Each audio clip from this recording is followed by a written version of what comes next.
balemaw an kuma très urgent. Nge vidéo dom nke dron bolo fila ka effacer ngomba publier quoi. Donc on mena sigi vidéo ka bien jeudi 10 novembre 2022. Malien tena muso demiseni makoroba aywa nouvelle folo be ka nyafo ngena ko kadri mo ye communiquer ke ka ira ka foko insécurité be Mali fambe. Au même moment ko magistrat fana be fait kata grève la anye samni silma fana ka communiquer. Donc on be vidéo ke ka raccourci rapidement. Ame oura 12 foko oura 12 intervention ke pour que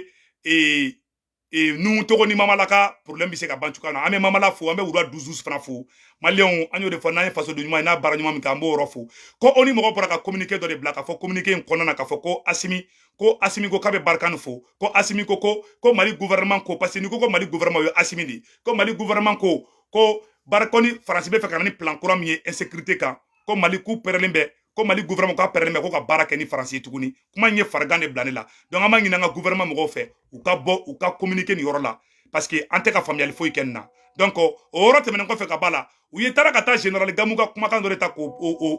o fenge sanno parce que kelme ka ta galon tike ko noro général gamuna ko général gamun bora ko ka ta communiquer do ke ko tamashiki jenu nga bo fambe de Mali chitola do abeta abe manamana kande ametla ka woro fana détail tuguni malien ministre mo fana be ka commencer courir renforcer fu be taga yoro do jo ku ka essence be fanga worna ministre mo be sojo la Mali fambe o koro ko ministre tatola te malien ministre est français de Assimi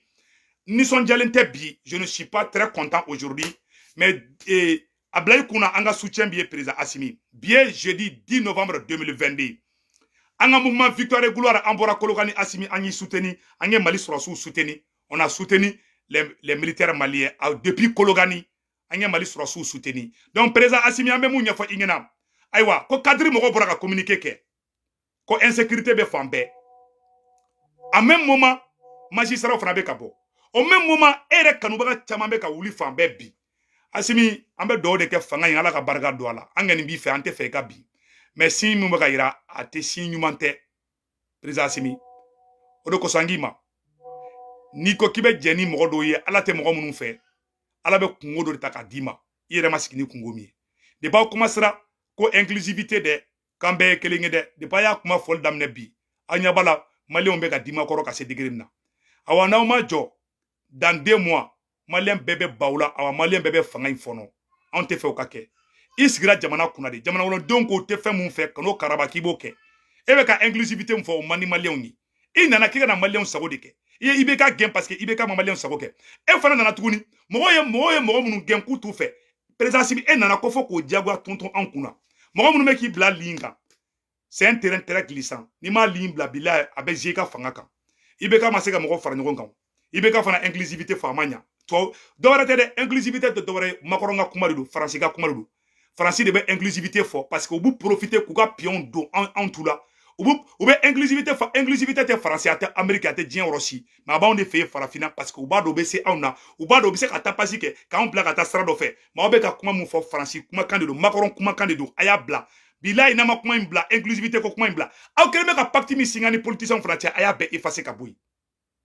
ndendo wala de moko ba be kalama ne tana do détail do la al ne be ka boka kuma tane génélindu parce que makoromba yé ambe ka critiquer makorombe ni sonja on n'a pas le choix ni ko be ka tien ni ma fo ka glan fana abe tien ni a fo fana akara dongoron dongomandi donc amba préférer ka fo hal na be jama koronye anga solution soro la ambe ka mun fingina bi ante ka fo Assimi ko ki mango ya malionyi ambe ka fo de ibe sara mun kan jiwoyo de be ka tani ante fe katara ante fe ki perdi mais ni ma on ka kuma la me ne se wutu ngara kelen kuma katere ay réseau fambe laje mogo be ka transition de me bia bebe ka dimi a be tension wulembe fambe dorete parce que anya be mogo koron ne natolala à 400 km à l'heure aya dabla ayo kuruta ke bette kere fo awku dore fana tetuguni ministre mogo ka bobi kata kuma Mali place la bi ne se wutu ngara molo be ni ngane fakabi a ben ala na krache uteka tuke dore la ubeka kiki toko tiende anta do nanga soro ire fara kilata de parce que ministre Abdoulaye Diop tale Dakar Abdoulaye Diop ito Dakar Abdoulaye Diop ito Dakar ka foko Mali be faka baraka ni français comme ko condition do bi aw de ko français terroriste aw de plainte de français contre la onina aw de ko français may et na fara bi aw de petla ka fotuguni Abdoulaye Diop ta fo Dakar ko français ko ni français be baraka condition do la ça veut dire ko kuma aw ye kuma mu fo abe faka baraka ni terroriste dia aw de ko français terroriste am ma fo de aw de tara plainte te ke onina o ma abe faka on ke côté badia na ya fili fara ka taga ya fe aba fili fara kana ya fe ay ni ko ndabla e bituguna nyabala oni e bituguna anyabala ko oni fana oni mogo bora comme Mali ko ale mogo ko oni mogo bora ka communiquer do kebi ko Asimi ko baraka ni bara nyuma ba de ke ko Asimi ko kabe baraka nfo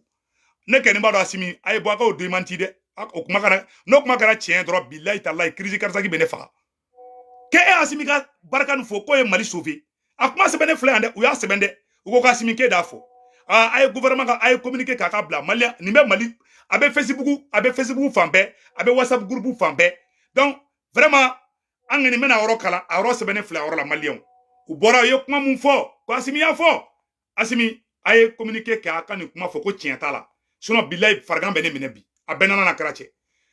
aw de tra plainte tige France contre la onna ko France terroriste bituguni kaw de be botuguni ko France ka bo fo ka be barkan fo asebene fle de ko la République du Mali dit ses remerciements à la France et à l'opération Barkhane qui a contribué à sécuriser la population malienne.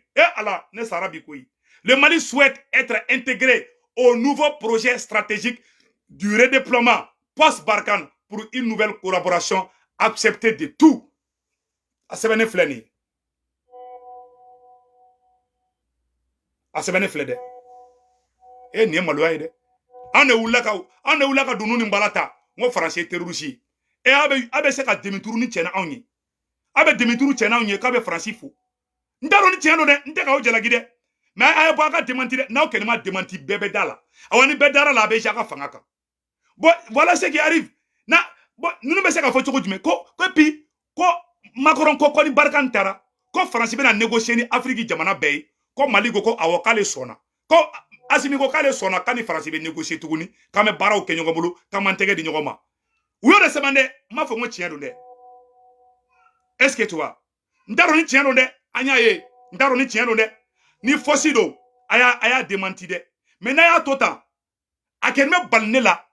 ko Asimi ka fo kale be Barkhane fo Asimi mu ye plainte do France contre ko France terroriste o Asimi kale ngatla ka botuguni kale be Barkhane fo fargan de ne mena ne ma dumuni ke debi dugu jara billahi talahi fargan de ne mene ne be fewor na billahi ne ala na krache ndaro ni tiendo ne ne gante jalaki da Asimi kan mais ne ba fo Asimi ka bo aka démenti aga bo aka démenti de Asimi ka gouvernement ka communiquer do sebe ko tienta la pour que be kungolo ka lafia parce que job tara Dakar job ko kani France be collaborer o be mo ko kungolo la ne ma so nga fa don parce que ni nya fo fargan be mo ko mene donc u bola tuguni o mu bo u tara galon tige Serge Daniel Borani fausse information do fara e mono fana kala Serge Daniel Borani fausse information do yi Malien ameno oro fana ke ago ambo ka dama vocalier mais yana nga so oro la ka nyefo tuguni ameni be fana tuguni ko ministre fana keleme ka taga yoro do de jo et aéroport la aka dépôt de carburant ko ministre fana keleme ka to de jo ministre fan be France de taille ministre ye France de ka ministre commandé ni France ko ministre ka minga ministre bo de ke ko ministre keleme ka ta dépôt de carburant de jo aflene mena photo ila ula san info donc woka woro kuna wochi dépôt woka ga chendi dépôt woka ga chendi Tombouctou aéroport du Mansour nouveau dépôt wochi khabar ka kamer kam cire kayro cerbundu wase mo gona dépôt ka carburant tan go servi ministre bo de ce carburant tan essence tan ni go servi bordes donc ka tondi wal khabar wo Abokar Maji Junior donc baka ko ne de ube ka kuma koroboro kanila aywa ko ministre ambe ka fo ko ministre ka bon Mali kono Asimi na amani famia de ko ministre be ka sojo dongodu ministre be ki to installer dongodu aw nanga je ayala je bon do fana vocal do blanc orola ambe o vocal kala ambe je kula me nyongo fe amba ajira mo ko doro mo ka fa monta do min de la kan ka manga ga anto ngondo kasu assalamu alaikum numéro de Ani sama ko ba sta la alhamdulillah wa kana ko so nga fol ba bela jere salu ka ta sawa ko ba sila monsieur Jara dragon kan ni me abaka ali tore inshallah tara konte fodo sawa ko ba su kan ta la nga fol bi gro la de bela jele ni video kele ni photo kele ni o jo envoyer ma parce que o ya jira ka ko ni dépôt de carburant ko de min kan ga jo Tombouctou aéroport ko no mais abika jo atna mo si sarve ni ministre mate abina ministre mate do sarve bon dépôt yala a kanga ke o na manga ke angon to don mais anya soro mi yere ya ablaka na o yere ka téléphone numéro yere aba fo Malien bela jere ni kuma me ko dépôt de carburant ko Tombouctou aéroport la ko ministre be kata dépôt de carburant to joye ko ministre kelin dron ni be abo donc a bela jere ay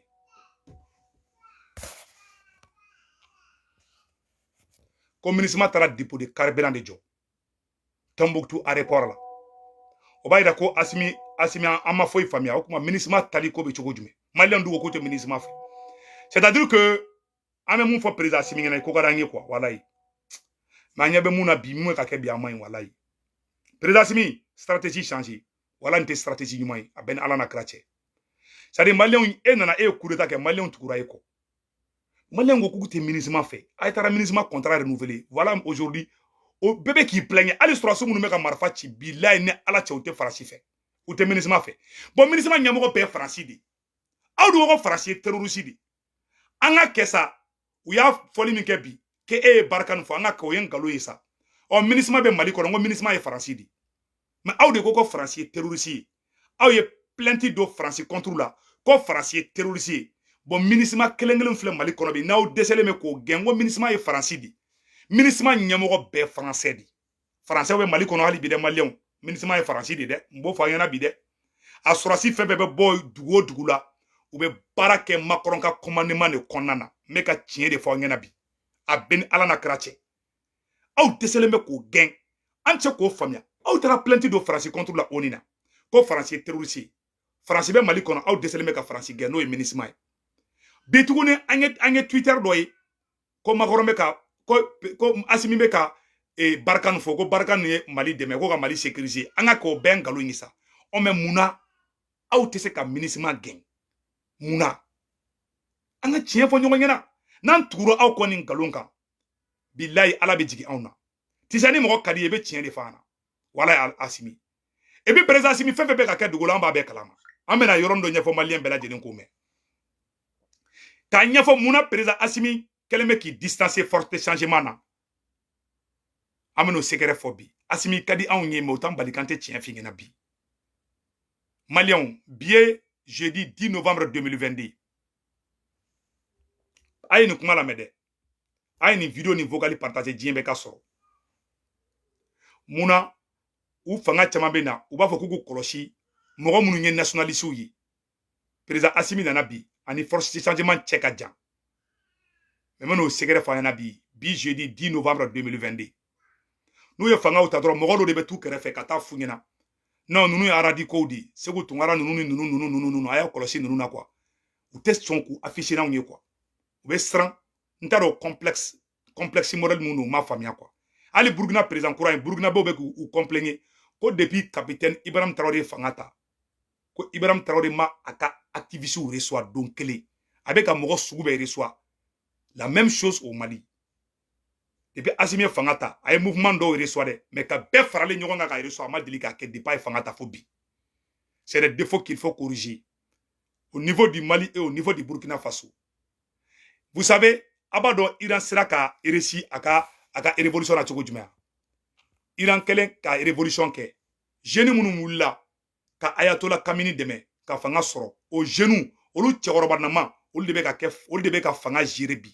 Cuba Iran Cuba fana minnu ye révolution kɛ olu de filɛ fanga la kun tɛ di kuntigi kɔ président Assimi président Assimi eni Ben le cerveau ani docteur Alaï Bokoum Taïrouba Amara Sila jury chercheur Damagile Diawara Kati 24 et comment on appelle là Boumabel Diawara o jeune caman be non munu me Mali kono e kan ga ni be de fara ɲɔgɔn kan ka saga faga kuluba ye aka jigi ka saga sogo ɲimi ima uranda président ye Paul Kagame ya Paul Kagame be taga fo gɛrɛn na di ka taga ka jeune sigilen sɔrɔ gɛrɛn na a photo be yen dɛ Paul Kagame be taga ka jeune sigilen sɔrɔ gɛrɛn na k'i sigi ka te minu ye ngo de b'aw tin don ɲɔgɔn na mo bi e janya I ka jeune na an be balimu na an ɲabala minnu ye Mali faga I n'olu be ka collaborer minnu ye Mali faga e b'a préférer k'olu reçoit kuluba e ni Musa Atayar te ɲɔgɔn reçoit la o ma kɛ ministre ya ngo le Mali sɔrɔsiw da k'u kan tigɛ mais I b'olu reçoit kuluba I n'olu be ɲɔgɔn conseil de ministre la mais minnu yɛrɛ faga k'aw sauver ka Mali sauver maloya be kɛ ni olu ye mais minnu ye terroriste baara kɛ ka jamana ci aw n'o be jamais du ɲɔgɔn fɛ a b'a tɛgɛ di ɲɔgɔn ma a be hymne national kɛ ɲɔgɔn fɛ c'est des défauts qu'il faut corriger I ka d'anw ye quoi mais autant bali kan tɛ tiɲɛ figina quoi nunu ye défaut de I kan ka c'est à dire que I kan ka défaut minnu corriger quoi tu sais que foyi ma Afrique bila jamana bɛɛ kɔfɛ injustice bɛ kɛ farafina tɛ kɛ diɲɛ dugu si la parce que farafina ne t'a dɔn fɛn don ne t'a dɔn danga de don wa ou bien ko dɔ de fɔra ka farafin danga ne kɛ n t'a dɔn dɛ mais farafin ka ko ɲa wagati o wagati ko dɔ bɛ don a kɔrɔ quoi k'a essayer ka jɛngɛ kuma bɛɛ Afrique révolution cité ko mun kɛra réussite ye nata dugu kelen na peut-être fana bɔra Algérie la bon Algérie ninnu filɛ olu ye arabuw ni tamasɛkiw de bon an finman ninnu caman bɛ yen nɔ a jamana ko n'a bɔra uranda ka fisa dɔɔni o ka fisa dɔɔni dɛ a tɔ si ni mun nana dɔrɔn mun y'o dɛmɛ o b'a essayer k'o détruire fɔlɔ mais e nakumani mun ye dɛmɛ e n'o de kan ka fara ɲɔgɔn kan ka force sɔrɔ walasa jugu ninnu nana gɛrɛ mais e ni minnu yɛrɛ kɛlɛ kɛ e bɛ siran olu ɲɛ e bɛ maloya ni olu ye parce que dɔrɔn e ye fanga ta dɔw bɛ na fina non I kɔlɔsi saraka den barika bannen dɔw bolo ko an bɛ Asimi ko kɛlɛ de la an bɛ Mali ko kɛlɛ de la ko laisse Asimi faire son travail ni travail ka ɲi an b'a to yen nka n'a ma ɲi an b'a fɔ kɛ donc maliyɛnw ka ɲɛfɔ bɛɛ lajɛlen ɲɛna bilahi Asimi ka d'anw ye mais défaut minnu bɛ yen fo k'an ka fɔ a ka corriger de sisan mɔgɔ bɛ ka wuli fan bɛɛ sisan kusi bɛɛ la bon mɔgɔ minnu bɔra le 14 janvier hali k'u wele palais kɔnɔ k'u fo o si ma kɛ qui affiche n'u ye an yɛrɛ ka malitaga la non président il faut pas vous aviser avec politologue c'est un radical investisseurs bɛ nalen ni investisseurs y'aw ni ninnu ye dɔrɔn u bɛ siran Mali ɲɛ i n'a fɔ an ye jabuluw di o kumaw de bɛ fɔ o an b'a bɛɛ kalama koyi an tɛ fɛ ka kuma di komi a t'anw reçoit i ma Burkina président fana o nana dɔrɔn ginginw taar'o kɛrɛfɛ k'a k'i mabɔ a ka TVCw la bon n'a b'a to mɔgɔ bɛ tila ka dima o kɔrɔ aw bɛɛ c'est à dire il faut k'an ka yɔrɔ de b'an k'olu fɔ ɲɔgɔn ɲɛna quoi mais kuma wɛrɛ tɛ fɔ yen o de bɛ fɔ i m'a ye hali a ka fɔ a ka yɔrɔ bɛ sigi aw tɛ sɔn an ka mɔgɔ ka caya ye normalement yɛrɛwolo mɔgɔ bɛɛ kan ka don sécurité d'état la ni M5 RP ani Victoire Gouloir olu bɛɛ de kan ka gɛrɛ aw la mais olu si tɛ gɛrɛ aw la aw bɛ ka taga mɔgɔw ta mɔgɔw tɔmɔ an tɛ mɔgɔ minnu si dɔn mɔgɔ minnu sigilen b'u ka salon kɔnɔ révolution kɛra kisɛ u ma hali marifa ci kan mɛn minnu jɔra balikisɛ kɔnɔ olu de bɛ taa k'o fili kɛrɛfɛ toujours député Musa Jara lajɛ maliyɛn jumɛn bɛ se k'a fɔ ko député Musa Jara ni place man kan bi hali sini cɛnin bɛ maɲumanko la bon tu sais que hakɛ ma ɲi dɛ mais sari ne bɛ kuma kelen fɔla farafin bɛ i b'a dɔn souvent n'an ye pouvoir sɔrɔ a bɛ hali sokɔnɔnaw la quoi hali dɔw ye wari sɔrɔ famille kɔnɔ n'u ye nafolo sɔrɔ ils pensent que a tɛ ban quoi u t'u faw bonya u t'u baw bonya ko karisa nga comment on appelle n t'a dɔn n b'a fɔ bamanankan na cogo min na n ka sabu bɔra karisa de la n kɔnfilo la non adamaden i ka fɛn n'a ɲɛna cogo cogo i bɛ taa sɔrɔ a sababu bɔra mɔgɔ dɔ de la n ka sababu bɔra mɔgɔ min na ni i bin wagati sera de i b'i ka sababu kɛlɛ sababu kɛlɛbaga o bɛ bin de mais sababu minɛbaga o bɛ yɛlɛ sanfɛ de bon farafin bɛ sababu de kɛlɛ e mun y'ale dɛmɛ dɛ Asimi dɔrɔn tɛ dɛ e mun y'ale dɛmɛ ni min kɔlɔsiya n'a ye fɛn sɔrɔ n'a m'i faga i ka si bɔn tigɛ kɔnɔ an y'a k'aw ye o an y'a k'aw ye i bɛ da mɔgɔ min na dɔrɔn o bɛ ta k'i firifatɔ ka taa yan fɛ donc ninnu ye conseil de ka ɲɛfɔ an ɲɛna c'est des petites leçons de morale nin bɛ Asimi yɛrɛ dɛmɛ nin kɔrɔ de Asimi nin sira in bila i ka nin ta Asimi a remarqué dɔrɔn depuis commencera ka baara kɛ ni faso fagabagaw ye i commencera ka goya mɔgɔw ye dɔɔni dɔɔni c'est à dire ni politicien minnu filɛ maliyɛnw banu la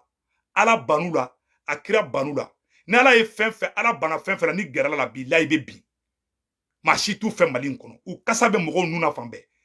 bon aw nana k'a bɛ Mali kura jɔ mɔgɔw tɛ mɔgɔ min fɛ aw bɛ ka gɛrɛ olu la ko inclusivité est-ce que maliyɛnw y'aw sigi inclusivité de la e ye coup d'état kɛ inclusivité de la wa ni inclusivité don mun na an ma IBK to yen Mais il faut qu'on se dise la vérité. Abeto ibeka kelenga moko kelon takana no lieu. Mouye. Et puis RP moko la moko nyumon be oye tien. Ibeka moko do la moko nyumon be. Mais munu yera man yere. Munu may RP muna. Munu may URD la. Munu may ademana abeka barake ni a juguman de suna nyumon be ou. M5 nango URD moko bade mbala. Qui sont des patriotes. M5 na adema moko do bala qui sont des patriotes. Mato kolushita. Bi aw kan ka baara kɛ ni jeunes de bi aw kan ka baara de kɛ ni élection min nalen pour que Boubou Mabel o ka kɛ député ye Ben le Cerveau nun ka kɛ député ye ani Amara Sila Jurichez ani Damagile ani Katiferkat ni comment on appelle la Gandhi Mali nunu o jeunes minnu filɛ de a kan olu ani Boubou Mabel Jawara ani Dr Alaye Bokoum nunu député Moussa Diarra Sidiki Kouyaté aw kan ka ni jeunes nunu de dilan politiquement parce que nous sommes patriotes de mais aw te kulu clan olu be kule la dans les rues n'a mago seru ma obeta boulevard la kaw deme ni aw sago soro na kungolo la fier do ba nyesi faso chilaw ma ou abu don gera awla hali ministre korolo o don olu be ka gera awla bi munu ma faso u ma foike munu me ka keleke munu me faso fe munu me fe ka faso sauver aw te ka barake nu olu ye donc ça fait très mal jamana se ka jo ola boni dono jeune na dron ala be se kiga iga fembe baraka doya dondondi ima tele flyna ali mogo do te fe ka kuma asimi to la bebe ka kuma bi hali mogo do ma se ka kuma be ka kuma bi parce que avec sera kurom da nama bla autobe jigate ele de meka tienne fo ngana de c'est la pure et simple vérité donc ka nyafo bela jelena ne ba asimi fo da tombe ka kuma info asimi kadne ko bomoni kalama mais sera kurom mbe ni ma sera kurom bla ko inclusivité hali lahara inclusivité ti et puis inclusivité nya makoronga kuma de makoron de benin do anga farafina nyamogo klula inclusivité koro mi kan be ka fara ɲɔgɔn kan bɛɛ se ka fara ɲɔgɔn kan dɛ mɔgɔ ɲumanw de bɛ na fara an bɛɛ mais mɔgɔ min maɲi o maɲi n'an bɛɛ ka fara ɲɔgɔn kan est-ce que law ala de m'an bɛɛ da ma munna ala ma fɔ k'a bɛ jahanama bɔ yen k'an bɛɛ ka fara ɲɔgɔn kan ka taa arijana kɔnɔ munna ala ye jahanama da ka arijana da i ye kodɔn cogo cogo i tɛ kodɔn ka tɛmɛ masa aramani kan ala de ko kojugukɛla o taa yɔrɔ jahanama ye ko ɲumankɛla o taa yɔrɔ arijana ye mais minnu ye mali ci san 50 u bɛ ka mali jeli mi olu de bɛna jɔ aw ma bi k'olu tubira aw bɛ tila ka tugu olu kɔ mais maliyɛndenw t'u fɛ de o e ye coup d'état kɛ kana mais mɔgɔw tɛ mun fɛ aw olu to yen aw to yen aw bɛ to ka tugu o kɔ cogo jumɛn k'a bɛ mɔgɔw la convaincu n'o ye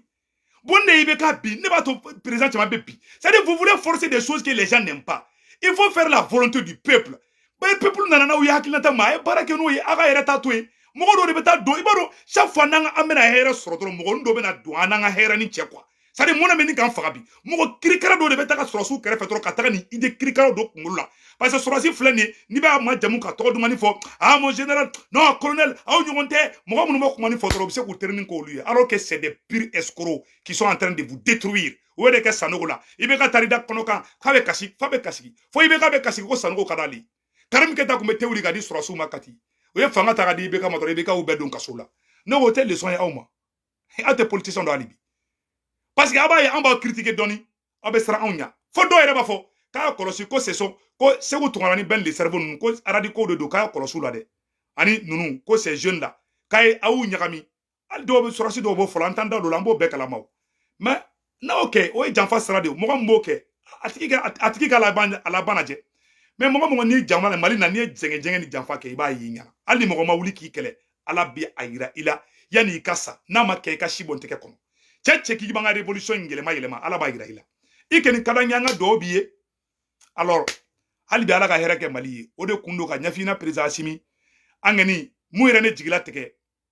Boubou Cissé dɔw ka bɔ k'u b'u da don Maliko la bi parce que aw gɛrɛla politiciens na dɛ a ye gɛrɛ ɲɔgɔnna mun kɛ aw ni politiciens ni ɲɔgɔn cɛ dɛ i ma Boubou Cissé dɔw bɛ ka kariya ka bɔ ko ni waraba sara bila hali bagɔrɔni bɛ ti tulonkɛ waraba kukala la hali bagɔrɔni a bɛ tulonkɛ waraba kukala la parce que wara sali saya ye mun ye dɛ a y'an bɛɛ faga k'an bɛɛ kan kari k'an bɛɛ fili kɛrɛfɛ i ma ye zonkɔrɔ bɛɛ bɛ ka commencer ka kuma sisan Boubou Cissé bɛ kalo 5 bɔ a tɛ kuma mais bi Boubou Cissé commencera ka kuma parce que aw ni Boubou Cissé ka mɔgɔw de bɛ ka baara kɛ bi u bɛɛ bɛ ka kuma n'a ye Karim Keita Mali la kana bala u la Karim ka mɔgɔ Boubou ka mɔgɔ n'o de bɛ ka baara kɛ bi i m'u lafiyale i ma Macron lafiyale ko sɛ i b'a ko ŋɔmirala m'o di c'est la vérité bon ninnu t'aw fɛ aw ye ninnu de gɛn ka bɔ fanga la aw ni ninnu bɛ se ka jɛ ka mun de kɛ ni ninnu gɛrɛla aw la o ye ka a y'aw teri an ka sigi olu t'aw dɔrɔn de aw bɛ ka minnu k'aw teri kura ni minnu b'aw la dɛ olu ta ye de a y'aw teri an ka sigi u tɛ député nɔfɛ u tɛ maire nɔfɛ u bɛ président de nɔfɛ abe oro mina Assimi de nunu be ko de viser awa nu ma soro ka shibon teke kono ni mi se musina one ga di ga nga fina président Assimi ala ka to ikame mes respects mouvement victoire gloire an kume kologani bi Assimi angi soutenir très bien que Dieu te bénisse le président Assimi mais i koloshi halibi président Assimi i koloshi halibi i yaklito yarala kodo be ba ke ala nyabe bela awa hake e tieni ala ko e tieni mama e jenge ga maliko na betara jiwu yo fe sanogo jenge ka sanogo tara jiwu yo fe ibe ka jenge ka ibe ka tara jiwu yo fe banda o jenge dro banda utara o bete leçon e awma halibi abe machine calculer de ba obulu ay machine calculer a da krefe en réalité fly baraka ni force de changement point barre force de changement ne bi se ka sauver bi ni mo mi fana serele no fana be na be jaka baraka nyongo fe baraka korote ka foko bebe mo be wara ngini ni fona wote de d'abord jamana ka di mo mun bi se ka baraka aw kra aka administration be fale be zonkoro mo u teru no fona la ay kureta ke u be bu placer u la e ma sabotage u be ka ke e ma mo be ki plein fambe ay yan oro man yankai mo wara jumendo mo gele mo kere fe ngode do. C'est un système de sabotage. Donc il faut travailler avec les gens vraiment qui veulent le changement du pays. Ciao, ciao.